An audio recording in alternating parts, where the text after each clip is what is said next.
Данчо, какво ще готвиш, бе? Еми, кора готва. Телешко с картофи, бе, брате. И какво ще сложиш другото? Друго вътре. То ще се види сега, като снимаш, бе. Хайде, бе, давай, бе. Айде, бе, пущай, бе. Сагай сега тук те картофите. Бъркай, бе, да не загори, бе. Малко магданош, чакай да сложи. Бъркай, да не загори, бъркай. Давай пътлажана, сагай сега. Чакай малко картофи.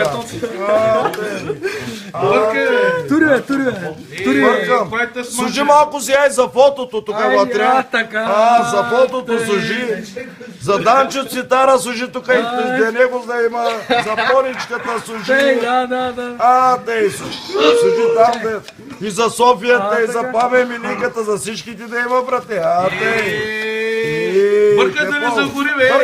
Бъркам, бе. Бъркай, Корадо ще има киселини после. Да сложим ли вътре малко зехтин, те за червата? Корадо да няма киселини после. Деко, какво ще кажеш? Малко зехтин за червата. Чакай, за стройка да сложим. Я за стройка служи.